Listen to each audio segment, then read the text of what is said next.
What's up, Reaper Crew? So, back to the stories, guys.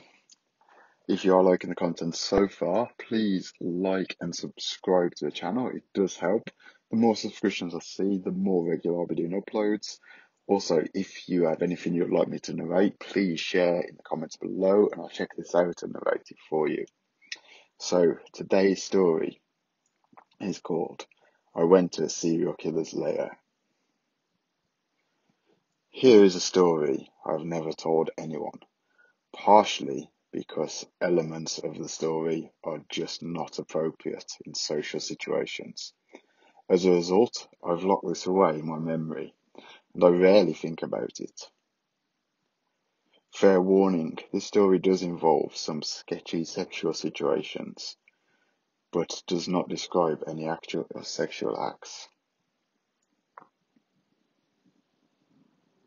And as another disclaimer, I'm completely aware that this story involves me being very stupid and careless.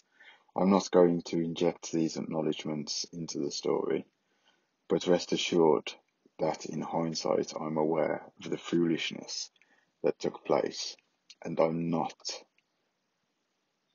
in any need to be chided on that topic. Now, where to begin? The year was approximately 1988-1999. I was a young gay man in my early 20s, living in a medium-sized city in the Midwestern US. This was a sort of in-between transitional time for gay people, where in most popular areas we had enough respect to live openly, but there were still plenty of people who did not like us.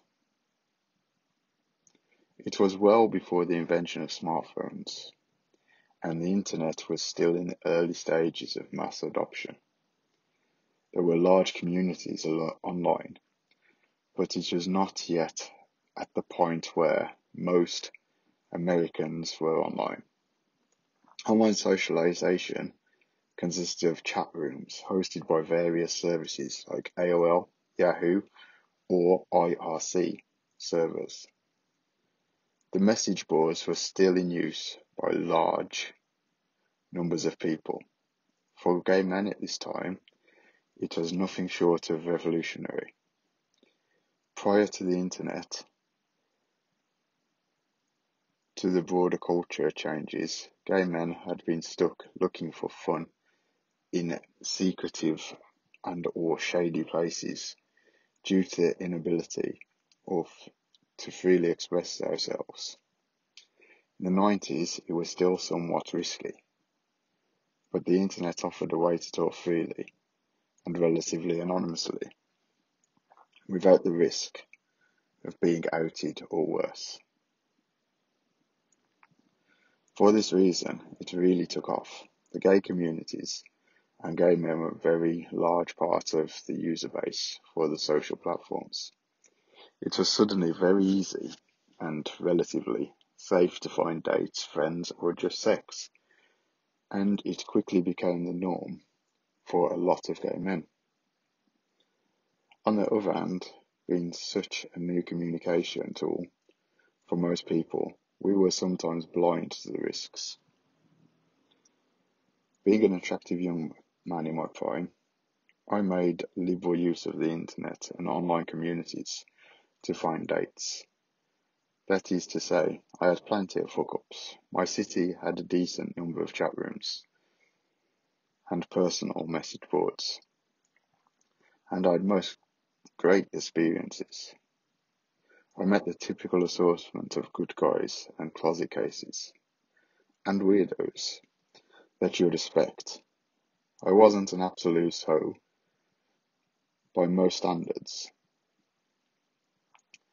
but suffice to say that a cute gay guy at that time could generally have a lot more dates than your typical straight person. At some point during this time, I had some brief chat on a message board with a guy from my city. I forgot his screen name. It's been over 20 years. So let's call him Slim Guy 65. This back and forth had happened on the general thread in the gay section, not in private messages, so it was visible to anybody who chose to read the thread. Nothing had come of it, but about a week later, I received an email from an unrecognised address. The email basically says, "Hey, I'm not gay, and I don't agree with the gay lifestyle. I'm here because my friend met this slim guy 65 person from this message board, and the guy really hurt him. I don't know what happened to anyone else. My friend tried to tell the police, but they wouldn't do anything. I see you were talking to Slim Guy 65, so just be careful and stay away from him." Okay, that's strange. What does this person mean by really hurting? Was he heartbroken? Did he get beaten up or verbally abused or what?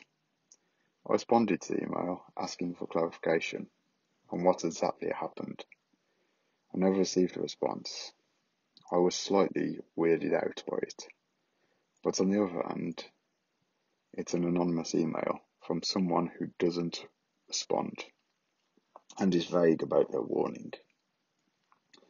This could be anything. It could be some disgruntled ex trying to mess with the guy. It could be a real warning about some gay bashing.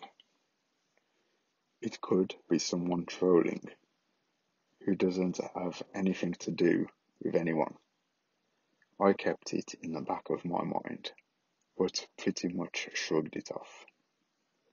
Several weeks later, I had a weekend off work and decided to take the internet to fish for some D, as was my custom. Lo and behold, I had an email response to a personal ad with Slim Guy 65.